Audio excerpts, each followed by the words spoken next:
welcome to the show. Hi, I'm Randy Jeffers, and we are live from the entertainment capital of the world, Las Vegas, Nevada. Well, I'll tell you, we have a show that is going to be spectacular today. We have with us one of my old friends, Mr. James Bonecrusher Smith, who is live in Myrtle Beach, North Carolina. James, are you there? Myrtle Beach, South Carolina. Yes, I'm here. South Carolina, that's right. Sorry. In Myrtle Beach, South Carolina. Got to get that right. Well, James, it is so great to have you here. And for those of you, I'm sure most of you know his name, but he is the former heavyweight champion of the world and has had just a lifetime of incredible things that have happened. So, James, let's just kind of get into it a little bit. Tell us a little bit. You were born in North Carolina, right? Yes. I moved to Myrtle Beach 8 years ago. Went to college at Shaw University in Raleigh, North Carolina. Joined the Army, started boxing back in 1981. Had my first pro fight.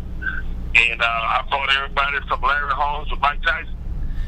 Now, you, as I understand it, as I remember, you were a little bit older than most guys when they start fighting, right? Seems like you were 28 years old when you started. I was 28 years old.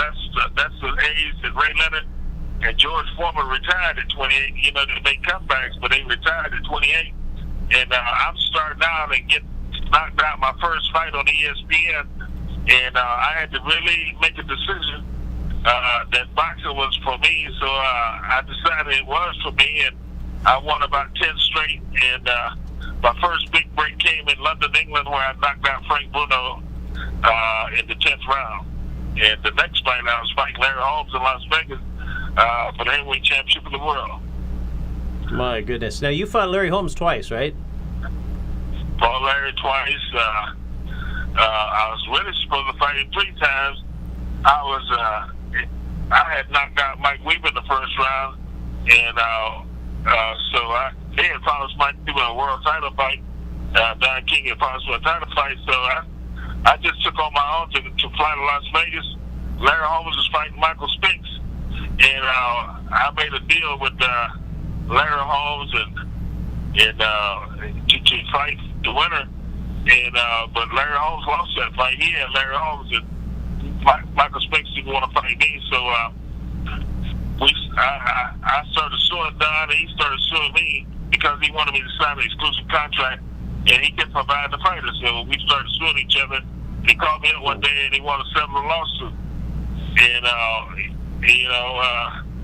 so he says, "Well, I want to settle the lawsuit. I'm gonna give you the money too." Says the fight is going to be against the guy that beat you last year, Tim Witherspoon. I said, "Oh, goodness gracious!" And I said, "Don, when is the fight? When is this fight? And what's it going to be?" He said, "Well, the fight is going to be on HBO." I had a chance to redeem myself on HBO.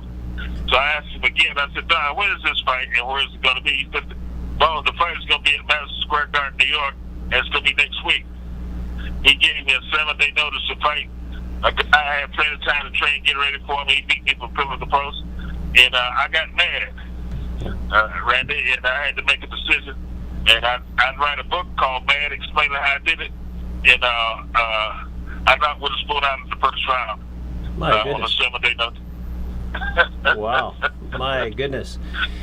Well, you and I go back, I don't know, a few decades, more than we want to talk about probably, but you and I are almost exactly the same age. I think you're 19 days older than me, right?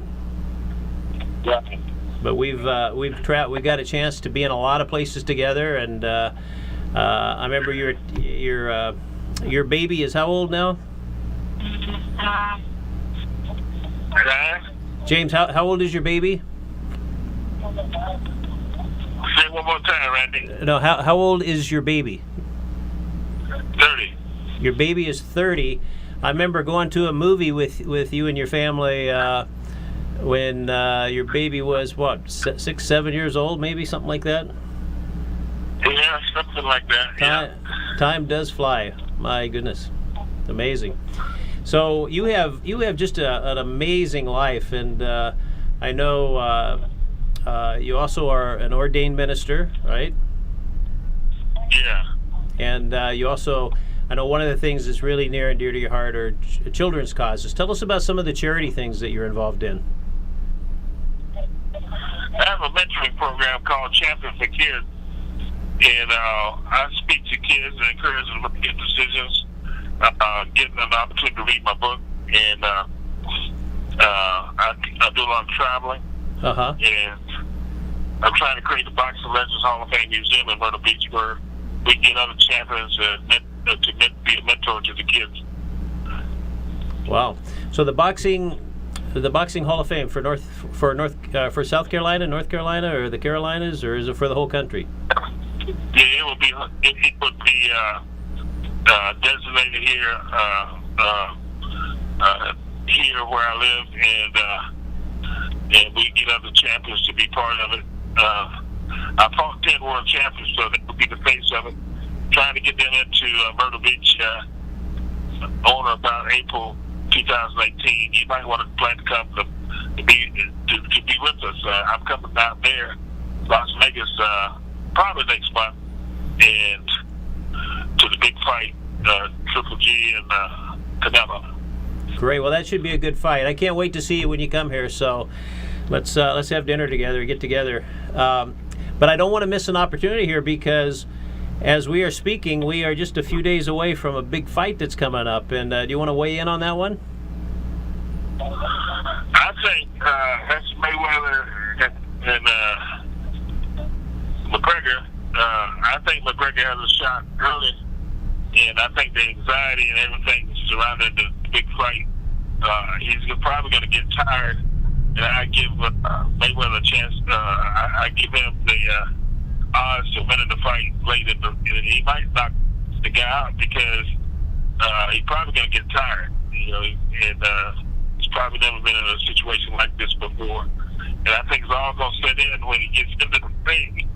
It's going to come to where he is and who he's fighting, all that. That's going to weigh on his brain. And you know, a mind is a terrible thing to race and to lose, and so he's going to probably lose his mind before the night's over. Yeah, there's a lot of psychology, I would imagine, in boxing. But, you know, these guys are making an absolute fortune. You know, Mayweather is the highest paid athlete in the world, right?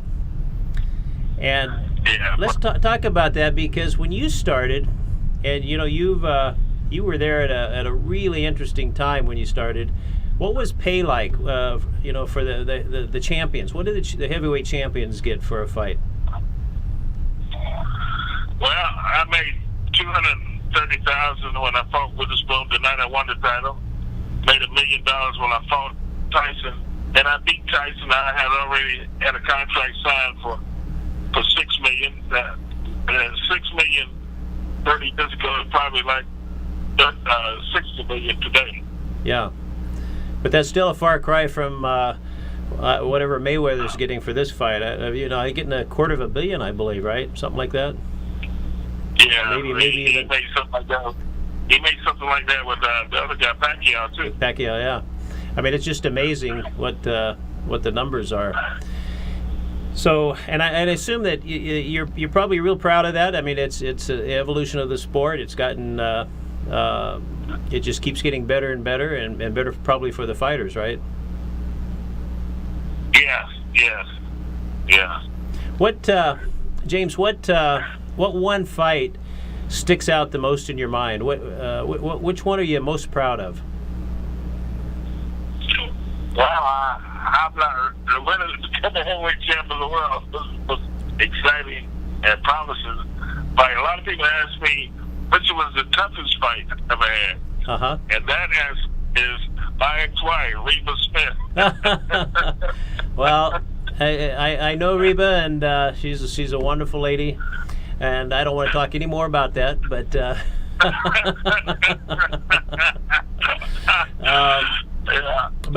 but in terms of the actual boxing, what was the toughest fight for you? Tyson. Mike Tyson. He was so short, and at that time the media had built him up more than what he was. Yeah. Now you're a pretty big man, so you know, God blessed you with a pretty big body. You're what, 6'4", 6'5", something like that? 6'4". Yeah, and so And Mike was about 5'10". yeah, that's a big, huge difference. So he could sneak right in there, huh?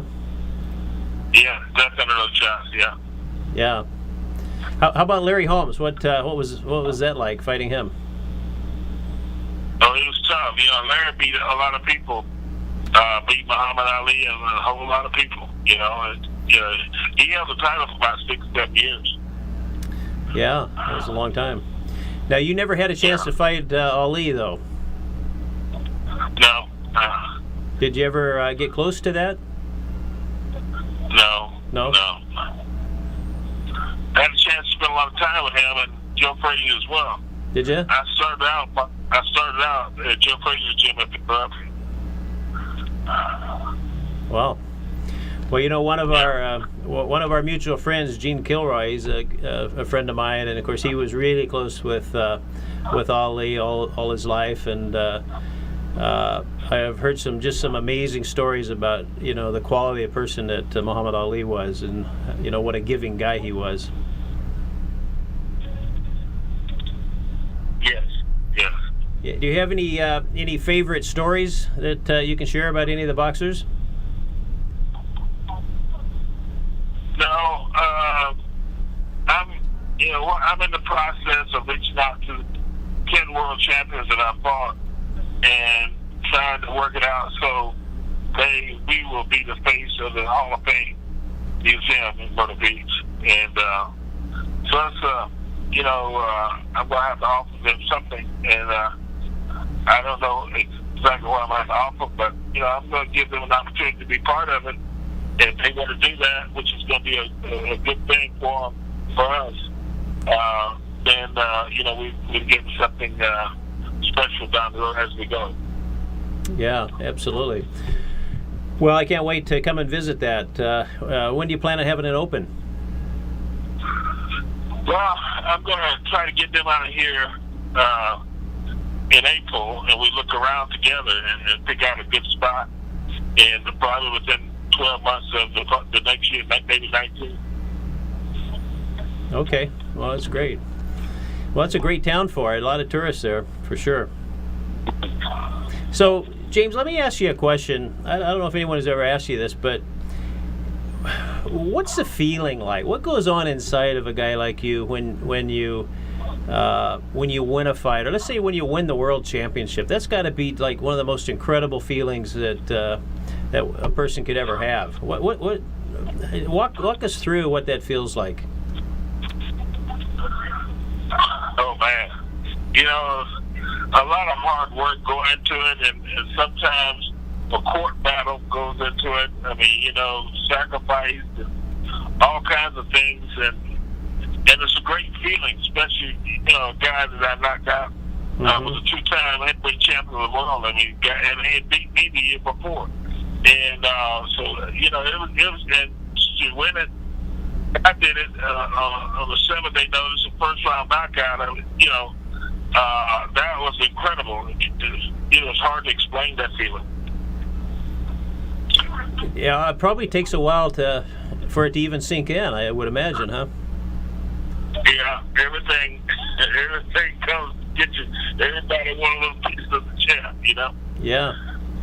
So now, obviously, as I mentioned, God bless you with a big body, and so you had a little edge over a whole lot of people. But what got you into boxing in the very beginning when because you had a pretty extensive amateur life, right? You had a lot of fights, amateur fights. Well, I had about 30 or 40 fights as an amateur. Not really a whole lot. But, I wanted to retire rich and famous, so I'm still working on the rich part. Well, you are rich beyond belief with just all the lives that you have blessed, I'm sure. But did you fight a lot as a kid? What got you into you remember your very first fight you had? No, I was a little bit bigger, and I was an athlete. I played basketball and big and strong. So when you're that way, if you don't pick fights, you don't get into fights. Nobody pick a fight with you. You were too big for anybody to pick a fight with, probably, huh? Yeah. Well, so your first amateur fight, what year was that? Let's see. I was probably 1976. So you were in college. You were just out of college then? Yeah, and I joined the Army.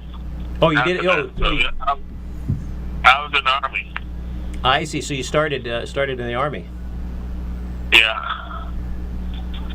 So you got a little. I don't think my success could have worked any differently than it did. You know, and winning the title, become the first college graduate to become heavyweight champion of the world. I mean, I did a lot of things, a lot of firsts when I speak with us that night. Yeah. Now I remember you also were a prison guard, I believe, right, or a policeman? Yes. Yeah. And I learned by working as a prison guard, I didn't want to do things that could get me on the other side of the fence. I can imagine. Yeah, you got to see the other side pretty well. Yeah. Yeah. So, what has been the biggest blessing in your life because of boxing? What kind of things were you able to do? Well, I was able to travel, you know, because of boxing. I mean, I've been to a lot of different areas around the world, and to take my family to those areas. I mean, you know, and my mom and dad is able to take them and accumulate some nice things, you know, with my life. And now I'm in a situation I've positioned myself to continue the legacy. We're doing a documentary of my life and how I went from a small town, Magnolia, to Madison Square Garden, a big city, to Myrtle Beach, South Carolina, and now creating the Boxing Legends Hall of Fame, where people and family and friends and fans and fighters can come and enjoy themselves and have a great time and continue the legacy and go down further down in history. Well, you know, it just doesn't get a whole lot better than that. Now, you wrote a book a couple years ago, I believe, right? About 3 years ago. 3 years ago. Was that your first book? Yes. And what's the name of it? MAD, M-A-D, Make a Decision. Can you say that one more time? MAD, M-A-D. Yep. Make a Decision. MAD, Make a Decision. Okay. And so if somebody that's listening to us right now wants to purchase that book, can they pick that up at Amazon, or how would they get that? Yeah, they can order it through Amazon. Okay. Or call me, and I'll send it to them. I'll autograph it and send them a picture along with it, me and Mike Tyson. Oh, perfect. Okay. I think we have Mike Tyson showing up on the screen right now. You and Mike Tyson, and I believe it's the one of you taking a pretty heavy punch from him. You remember that punch? Oh, my goodness. Oh, my goodness. Of all people, he would share that one. So they call me at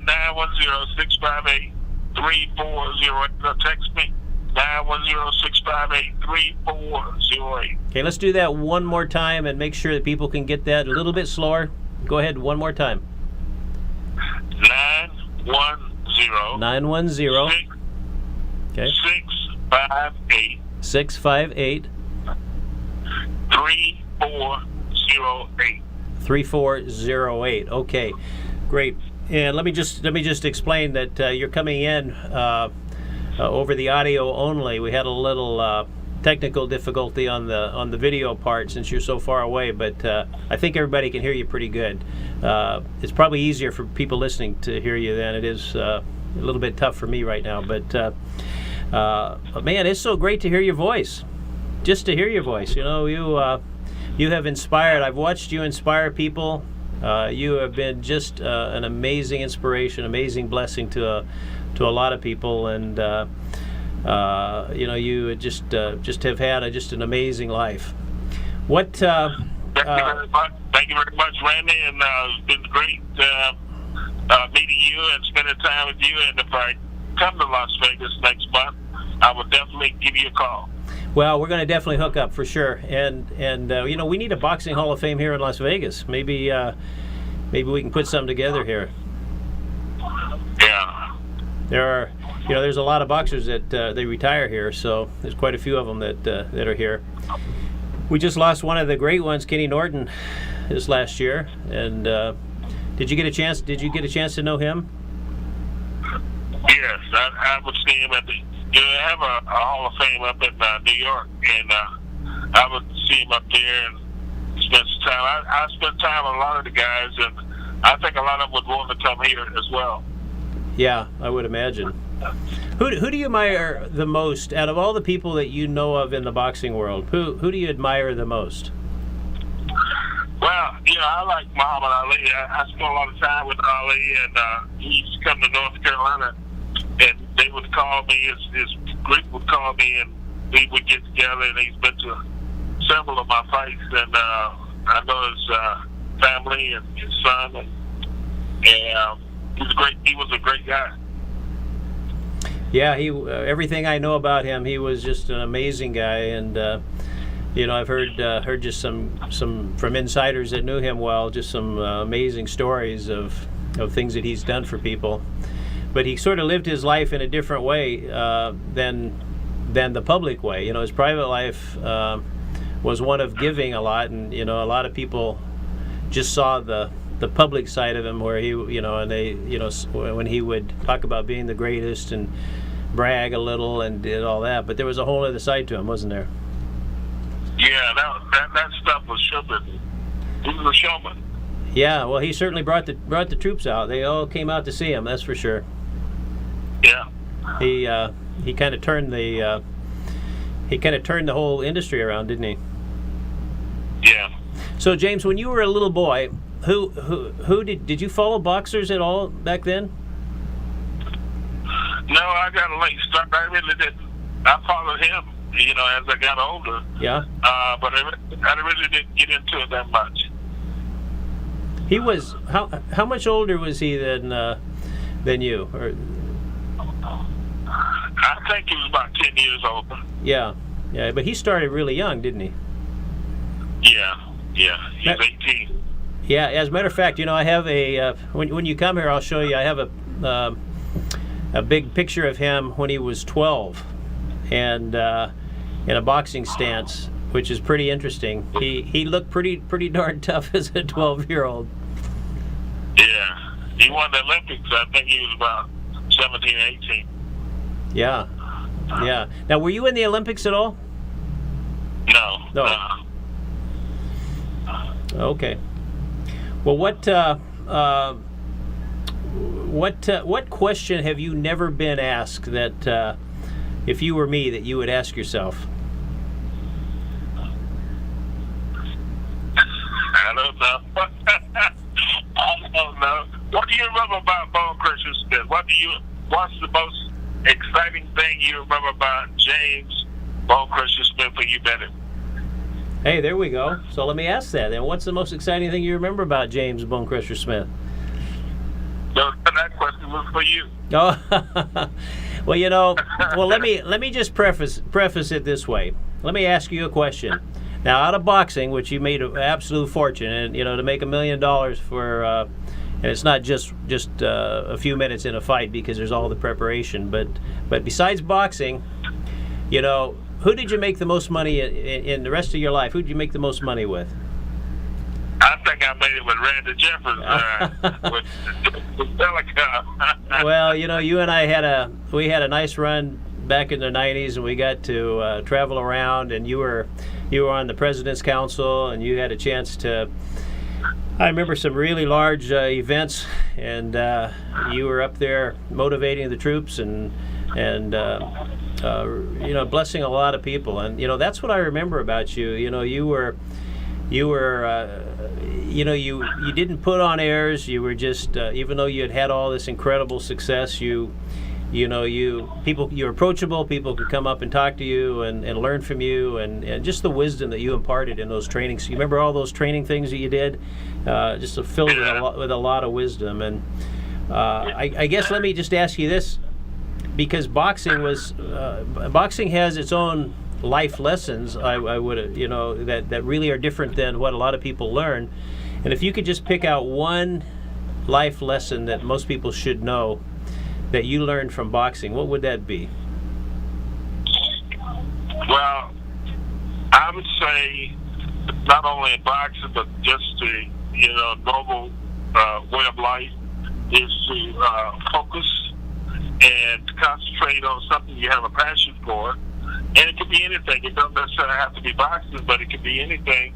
And but whatever you follow your dream, follow your passion, and work hard.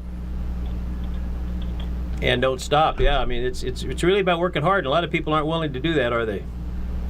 Right. Yeah. So I'll be 65 my next birthday. Yeah. And I'm kind of retired, somewhat retired, but I'm still working hard. I work hard all the time, and 2 knee replacements, and I'm up moving around and doing things, making things happen. I remember talking to you years ago after you'd been retired for some time, and but you boxed again after that, as I remember. You boxed pretty late in life, right? You were.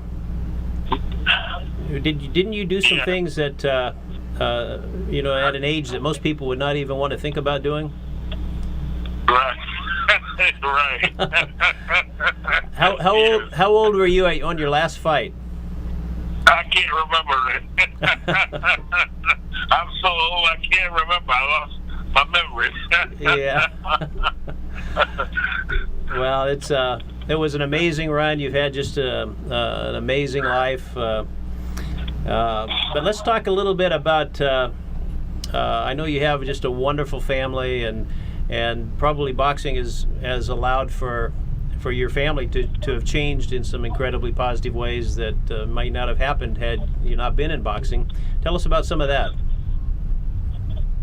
Well, my daughters are librarians, and my ex-wife's an attorney, and I am creating a Boxing Legend Hall of Fame for my daughters and stepson at Myrtle Beach, and hopefully I will show them how to continue the legacy. I'm very excited about that. That's what gives me drive and motivation every day. Did any of your daughters want to be boxers, like Ali's daughters?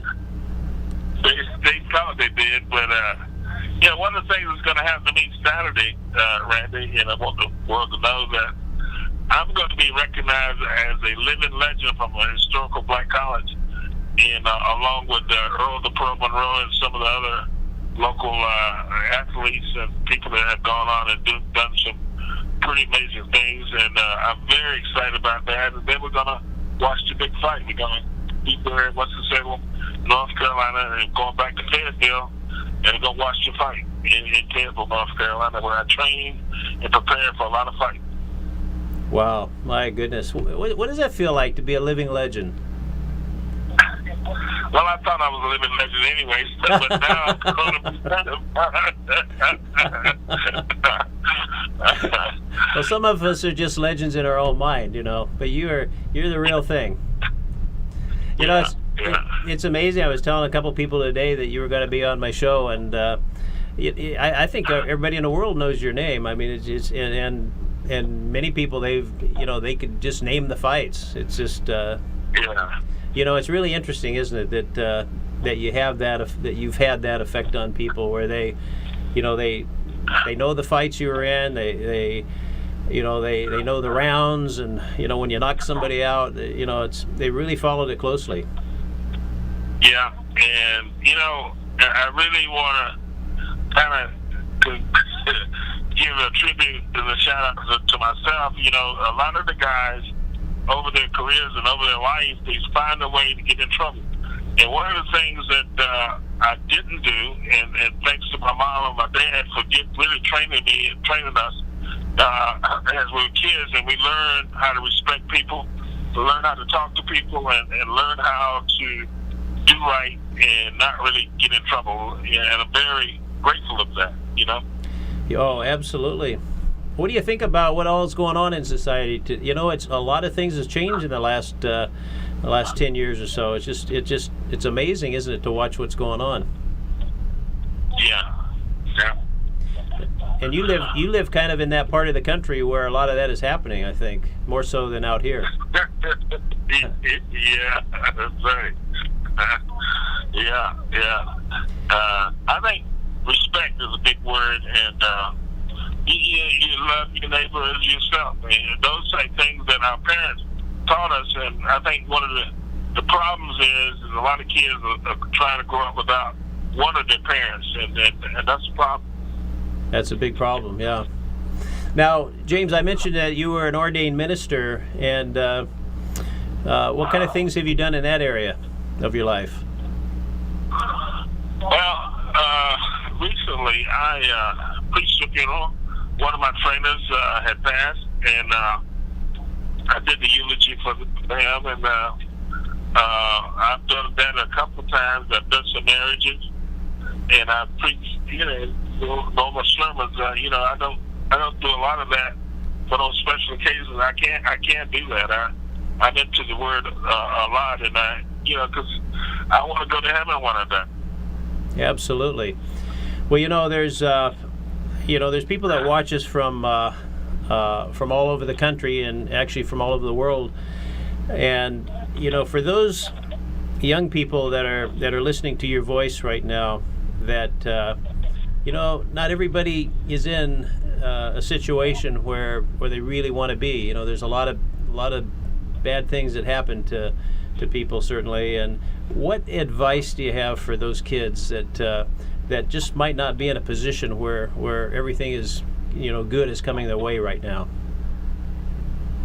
I would go to a Bible store, and I'd get me a Bible, and I'd read it as much as I could, and try to get a great understanding, and the Bible will lead you and guide you in the right way. Wow. You do know that is not politically correct right now to be talking this way, right? Yeah, right. But I know what works for me. Yeah, absolutely. No, absolutely. Were you a Christian when you were, as you were coming up? Were you raised as a Christian? Yes. We had to go to Sunday school and church, and we did that. And our parents was Christians, and it was great. I'm very grateful for that. Yeah.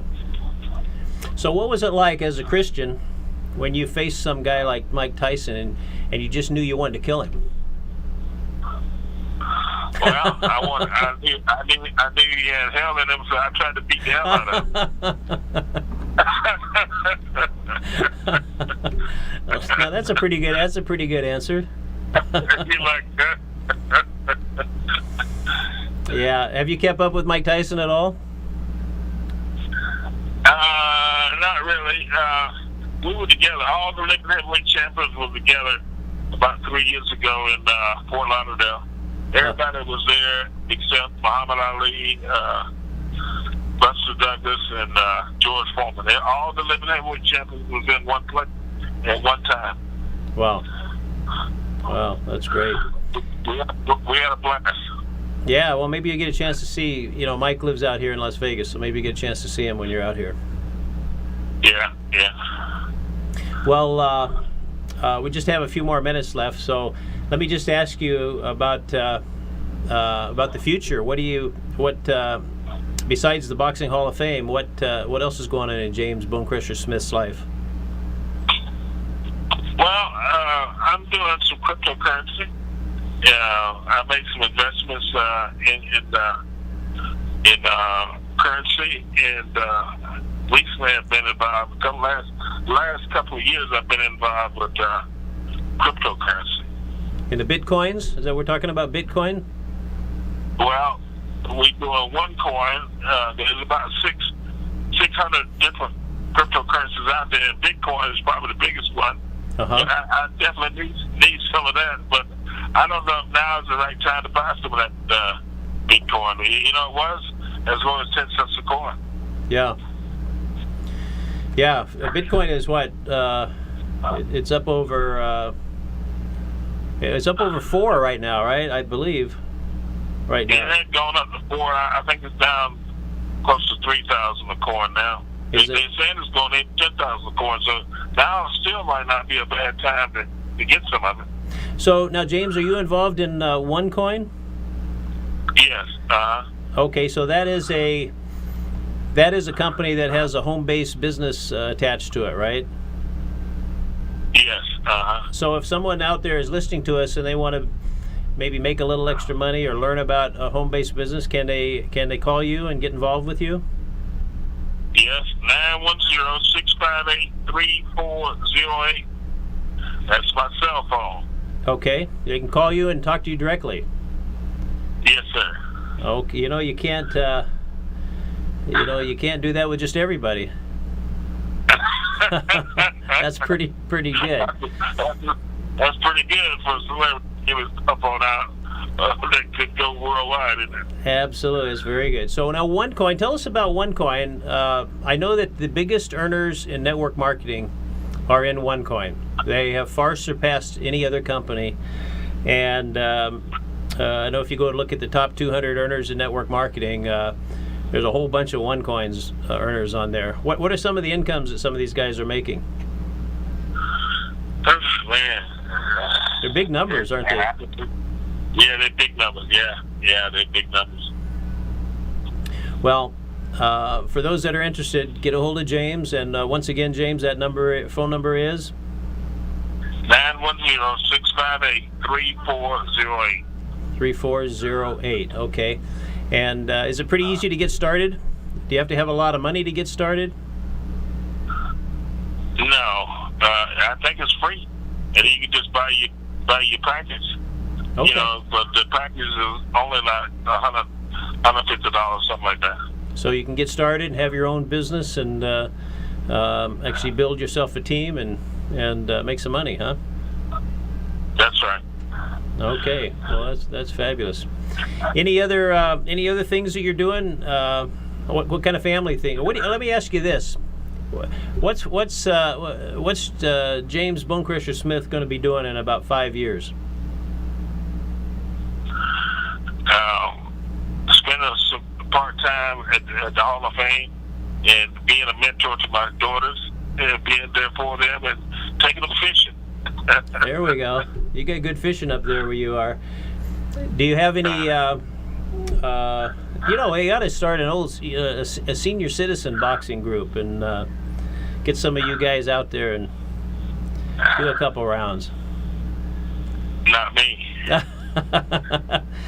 Do you ever do any of that? Not actual boxing, but just kind of show and tell. You ever do any of that when you're traveling around signing autographs? No. No? You've had enough of it, huh? No.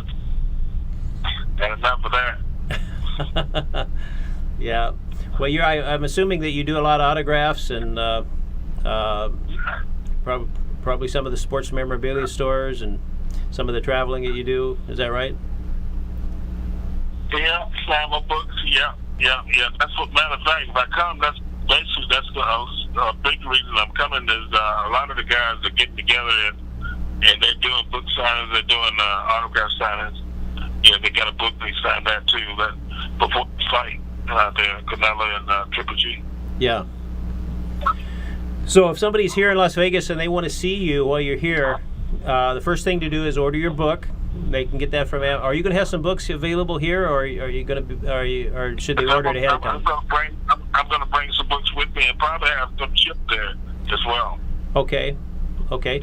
And then so they can order it ahead of time and then bring it, and you'll be somewhere where they can actually sign some autographs. Yes. Okay, and they can call you and get all the arrangements. Do you have a website, James?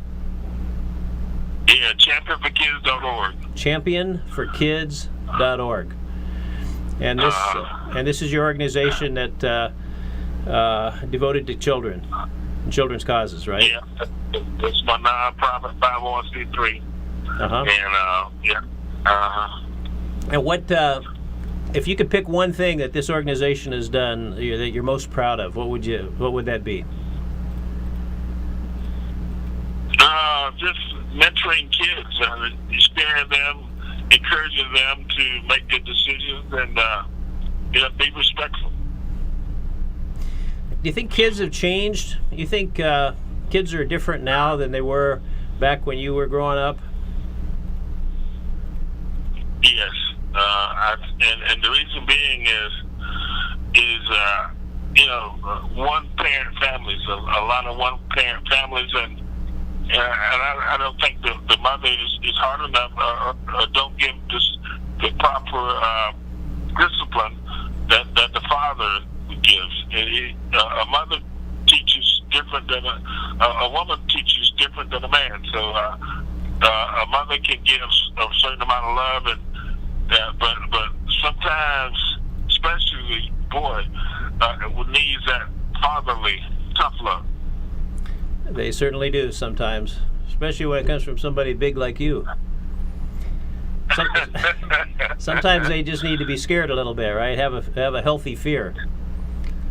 Yeah, because once they leave home, they're gonna be scared. I mean, they're gonna have some fear from gangs and different things, police and different things. They're gonna have some fear. Yeah. You know. Yeah.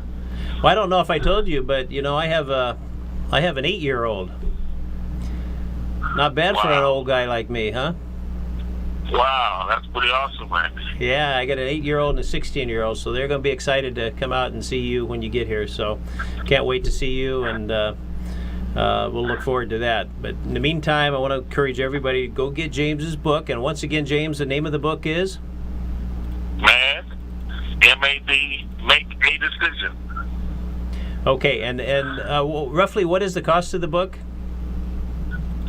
$20. So $20, and you can pick it up on Amazon, or if you're here in Las Vegas when James comes out here next month, you'll be able to pick it up from him directly. But if you have it with you, then he'll be glad to sign that for you, and you'll sign it for what, an extra $100, something like that?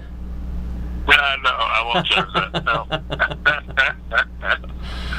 Well, James, it is just it's so great to reconnect with you and have a chance to just visit a little bit. We have about 1 minute left. Any last words of wisdom for everybody? Well, I want to thank you for giving me this opportunity to share my story and to be part of this program. And again, go pick up a Bible if you don't have a personal relationship with Jesus Christ. Today is the day that you start that relationship. Absolutely. Well, that's well said. It couldn't have been said better. Well, James, thank you once again, and say hi to the family, and we'll look forward to seeing you next month. Okay. All right. I'll give you a call. Thank you, James. Take care. And we'll see you next week. Bye-bye, everybody.